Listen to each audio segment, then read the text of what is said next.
Bonjour mon frère, bonjour ma sœur, j'espère que tu vas bien, toi ainsi que ceux de toute ta famille. Voilà, je voudrais profiter de ces quelques instants que le Seigneur m'accorde pour partager avec toi un récit qui se trouve dans la parole de Dieu, dans le livre de Marc, l'évangile de Marc, au chapitre 2, et je lirai les versets 1 jusqu'à 12. Quelques jours après, Jésus revint à Capernaum. On apprit qu'il était à la maison, et il s'assembla un si grand nombre de personnes qu'il n'y avait plus de place, même devant la porte. Il leur annonçait la parole. On vint lui amener un paralytique porté par 4 hommes. Comme ils ne pouvaient le lui présenter, à cause de la foule, ils découvrirent le toit au-dessus de l'endroit où se tenait Jésus, et ils descendirent par cette ouverture le lit sur lequel le paralytique était couché. Jésus, voyant leur foi, dit au paralytique, « Mon enfant, tes péchés te sont pardonnés. » Il y avait là quelques scribes qui étaient assis et qui raisonnaient en eux-mêmes. Comment celui-là parle-t-il ainsi? Il blasphème. Qui peut pardonner les péchés si ce n'est Dieu seul?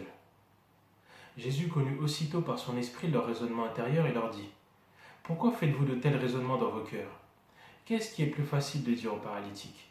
Tes péchés sont pardonnés? Ou de dire, lève-toi, prends ton lit et marche? Or, afin que vous sachiez que le Fils de l'homme a sur la terre le pouvoir de pardonner les péchés, je te l'ordonne, dit-il au paralytique. Lève-toi, prends ton lit et va dans ta maison. Et à l'instant, il se leva, prit son lit et sortit en présence de tous, de sorte qu'ils étaient hors d'eux-mêmes et glorifiaient Dieu en disant, nous n'avons jamais rien vu de pareil. Amen. Gloire à Dieu. Alors voilà, ce récit parle d'une guérison, la guérison d'un homme paralytique. Je reviens au chapitre 1 de l'évangile de Marc, où on a Jésus qui est déjà dans cette ville de Capernaum, et un jour il rentre dans une synagogue et il prêche la parole. Il prêche la parole et il y a un homme qui est possédé par un esprit impur qui fait éruption. Et le Seigneur délivre cet homme de l'esprit qui le malmenait. Ensuite, au verset 39 du chapitre 1, Jésus parcourt cette fois-ci la Galilée, toujours en annonçant la parole de Dieu. Et il opère aussi de grandes délivrances. Il guérit les malades, il délivre les personnes qui sont oppressées. Voilà ce que Jésus fait. Et à présent, au chapitre 2, Jésus est de retour dans cette ville de Capernaum et il annonce la parole. Et donc là, on voit qu'il est à la maison et il prêche. Il annonce les mystères du royaume de Dieu. Et nous avons 4 hommes. 4 hommes qui arrivent avec un homme paralytique. Ces 4 hommes voulaient amener cette personne auprès de Jésus pour que Jésus puisse faire quelque chose. Mais il y avait un obstacle, la foule. Il y avait du monde. Partout où Jésus allait, la foule l'accompagnait. Les gens voulaient être là pour entendre son enseignement. Les gens voulaient être là pour être guéris de toutes sortes de maux. Oui, Jésus annonçait la parole de Dieu, Jésus guérissait les malades, Jésus apportait des délivrances. Et là, il y avait donc du monde. Mais ces 4 hommes voulaient amener ce paralytique auprès de Jésus. Mais comment ils pouvaient faire? La foule était là. La Bible nous dit que même à l'entrée de la maison, c'était bouché. Comment ils pouvaient faire? Comment ils pouvaient prêter assistance à cet homme paralytique en l'amenant auprès de Jésus alors que tout le monde était là? Qui allait les laisser passer? Il n'y avait pas d'espace pour passer. Mais ces hommes ne se sont pas découragés. Ils ont vu l'obstacle, la multitude de personnes qui étaient là pour entendre l'enseignement de Jésus. Mais personne ne pouvait les laisser passer. Qui aurait laissé sa place?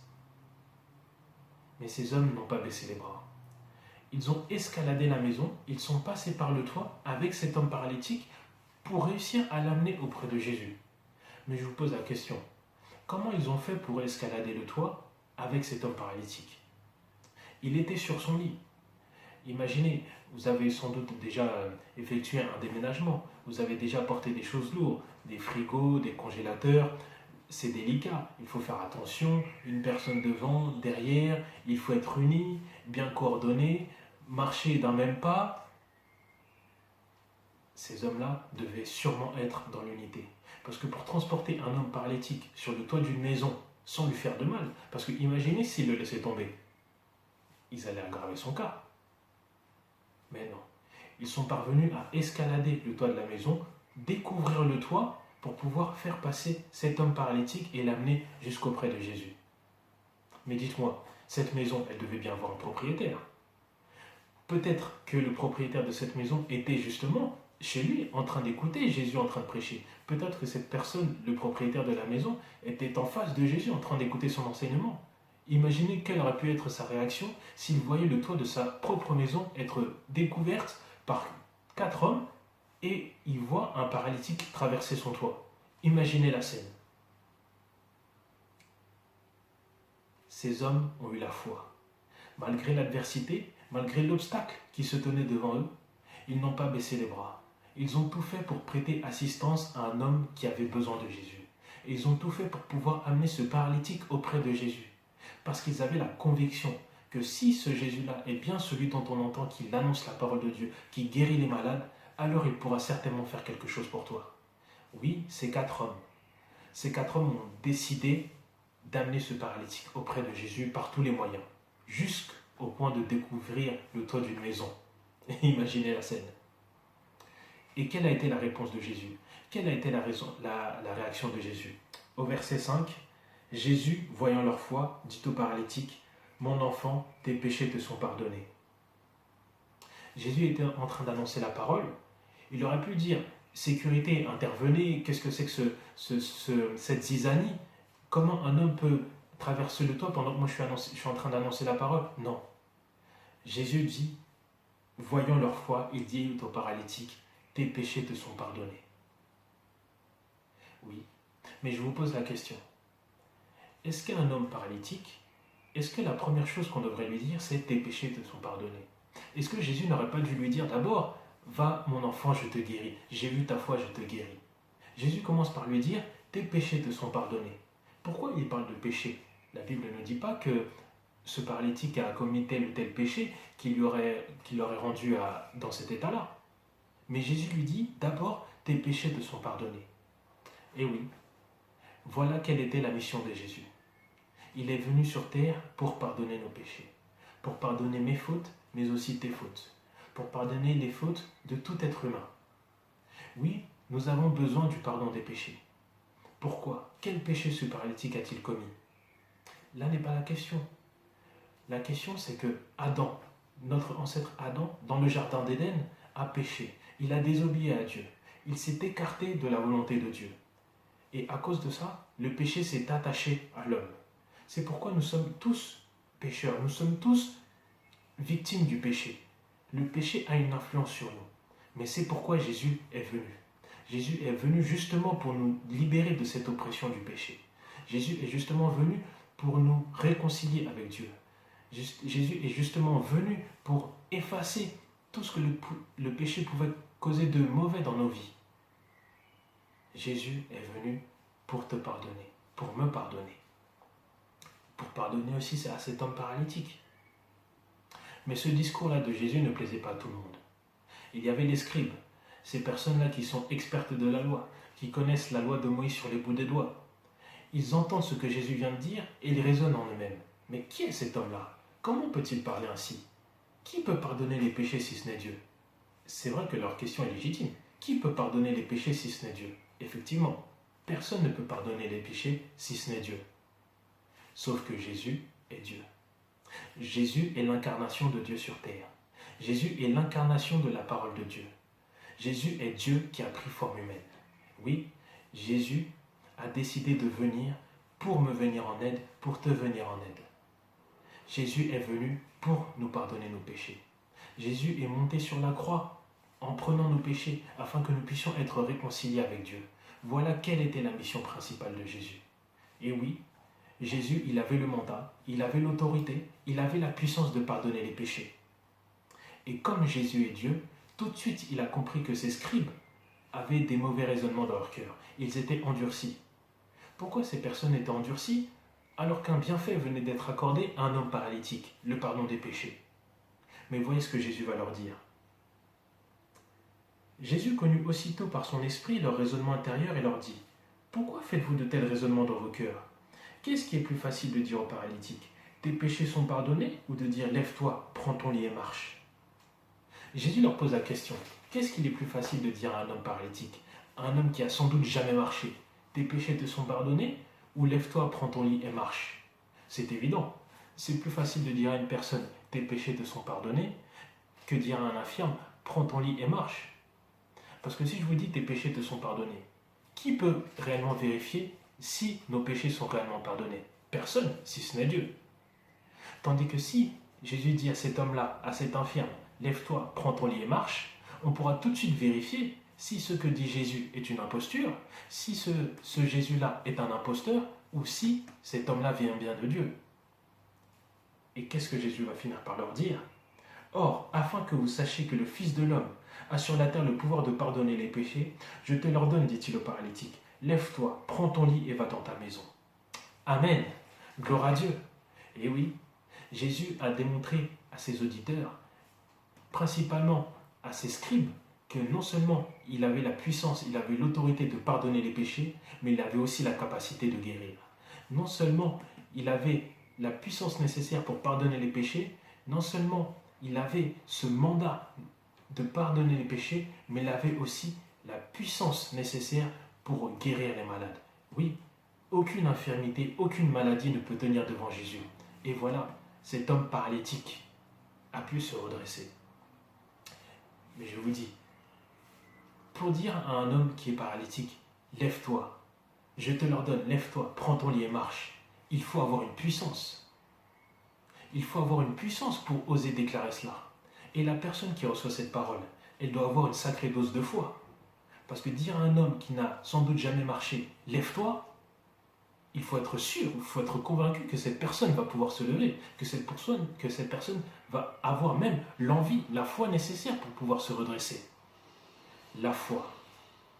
Et oui, la Bible dit dans le livre aux Hébreux, au chapitre 11, verset 6, « Sans la foi, il est impossible de plaire à Dieu. » Oui, Jésus cherche ces hommes de foi. Jésus cherche des hommes qui ont la foi.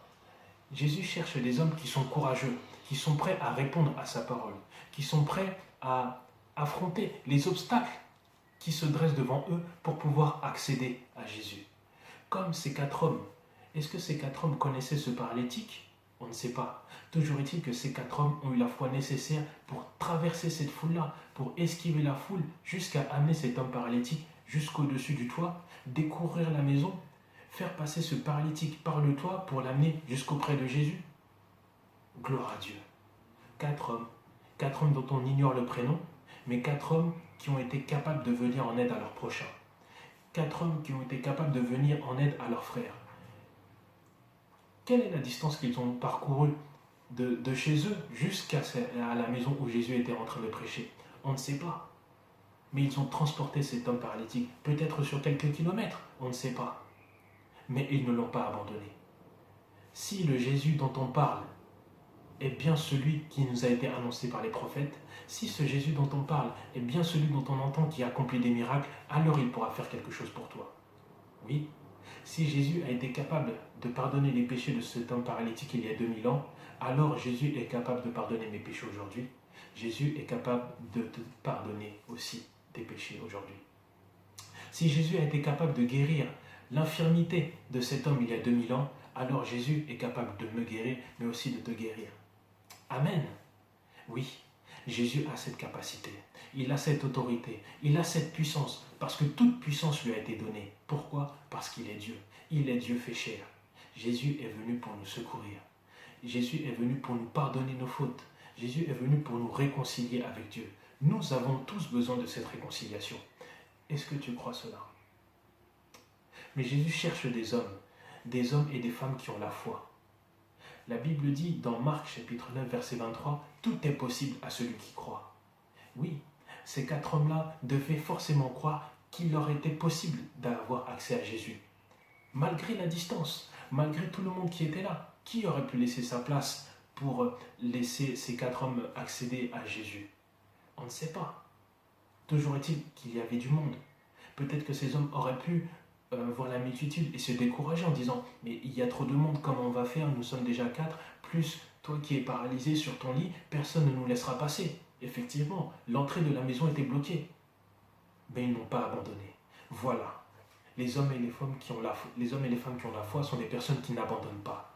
Malgré l'adversité, ces hommes et ces femmes persévèrent. Ils se retroussent les manches. Ils s'accrochent parce qu'ils savent que Jésus est devant. Ils savent que Jésus est devant eux. Ils savent que Jésus est capable de pouvoir leur venir en aide. Voilà de telles personnes que Dieu recherche. Voilà de telles personnes que Jésus recherche. Voilà de telles personnes dont Jésus salue la foi. Comme Jésus le dit au verset 5, Jésus voyant leur foi. Oui, plusieurs fois on voit dans les évangiles des personnes qui ont pu obtenir leur délivrance simplement en manifestant une foi nécessaire. Une petite foi a parfois suffi à obtenir une délivrance. Mais c'est déjà beaucoup. Parce que oui, la délivrance vient de Jésus. La délivrance vient de Dieu. Qui peut pardonner les péchés si ce n'est Dieu? Personne, mais Jésus seul. Jésus est là pour pardonner les péchés. Jésus est là pour me guérir. Il est aussi là pour te guérir. Est-ce que tu as besoin d'une guérison? Est-ce que tu as besoin d'une délivrance? Est-ce que tu as besoin du pardon des péchés? Oui, certainement. Mais je te le dis, Jésus est là pour toi. Tu peux avoir accès à Jésus. Peut-être que tu as des difficultés qui te paraissent insurmontables. Peut-être que tu es infirme, peut-être que tu es malade. Mais regarde à Jésus. Lève tes yeux vers Jésus. Fais comme ces 4 hommes. Fais comme cet homme paralytique qui a eu la foi. Qui a eu la foi de répondre à cet appel que Jésus lui a fait. Je te l'ordonne, prends ton lit et marche. Oui, Jésus peut faire ce dont tu as besoin. Mais il faut que tu t'accroches. Il faut que tu aies cette foi. Oui, la foi n'exclut pas les difficultés. La foi n'exclut pas les obstacles. La foi n'exclut pas les défis. Mais la foi nous permet de voir Jésus à l'œuvre dans nos vies. La foi nous permet de voir le bras de Dieu intervenir en notre faveur. La foi nous permet de voir Jésus venir à notre secours. Comme Jésus est venu au secours de cet homme paralytique, et oui, Jésus peut te venir en aide. Jésus peut aussi intervenir à ta faveur. Mais c'est à toi. C'est à toi de réfléchir. C'est à toi de réfléchir à tout ce que Jésus a fait pour toi. Parce que oui, il y a aussi ce chant qui dit « Compte les bienfaits de Dieu, mets-les tous devant tes yeux, et tu verras en adorant combien leur nombre en est grand. » Oui, quand tu vis des situations difficiles, remémore-toi tout ce que Jésus a déjà fait pour toi. Repasse en ton cœur toutes les bénédictions que le Seigneur t'a accordées. Et tu verras que cet obstacle-là ne sera qu'un obstacle supplémentaire que Jésus pourra mettre de côté. Mais il faut que tu aies la foi. Aie cette foi-là. Aie la foi de ces 4 hommes. Aie la foi de cet homme paralytique qui a tenu bon, qui n'a pas baissé les bras. Il aurait pu dire à ces 4 hommes qui l'escortaient, « Bon, écoutez, vous avez déjà fait beaucoup pour moi, vous m'avez déjà amené jusqu'ici, mais tant pis, on verra peut-être une prochaine fois. » Non, si Jésus est là, il peut t'aider. Et oui, Jésus est bien là. La Bible dit que Dieu est près de ceux qui l'invoquent, ceux qui le recherchent avec un cœur sincère. Oui, cherche le Seigneur Jésus, et il pourra intervenir dans ta vie. Il est là, tout près de toi. Il attend que tu manifestes cette foi-là. Il est là pour venir à ton secours. Oui, le Seigneur connaît nos difficultés, le Seigneur connaît nos faiblesses, mais ayons cette foi-là. Ayons cette petite foi-là qui nous fait au moins appeler Dieu à l'aide. Cette foi qui nous permet de dire « Seigneur Jésus, viens à mon secours ». Cette foi qui nous permet au moins de nous joindre, de rejoindre les pieds de Jésus. Et Jésus fera le reste. Pourquoi? Parce qu'il est là pour toi, il est là pour moi. Il est descendu du ciel pour nous venir en aide, alors il ne va pas t'abandonner. Aie confiance, ayons confiance en Dieu. La Bible dit, tout est possible à celui qui croit. Alors aujourd'hui, est-ce que tu es prêt à avoir cette foi? Est-ce que tu es prêt à avoir cette foi qui déplace les montagnes? Est-ce que tu es prêt à avoir cette foi qui déplace même les toits des maisons? Rassurez-vous, je ne vous dis pas qu'il faut découvrir tous les toits des maisons. Mais comprenez, ayons cette foi-là. La foi qui plaît à Dieu. La foi que le Seigneur Jésus salue. Jésus voyant leur foi. Oui, Jésus veut voir ta foi. Manifeste cette foi qui fait plaisir à Dieu. Manifeste cette foi qui donne envie à Dieu d'intervenir dans ta vie. Et tu verras. La Bible dit, celui qui se confie en Dieu ne sera point dans la honte. Alors c'est à toi de faire le choix. Est-ce que tu acceptes de faire confiance au Seigneur Jésus? Moi, j'ai fait ce choix-là. Et toi, est-ce que tu es prêt à faire ce choix? Que le Seigneur te bénisse.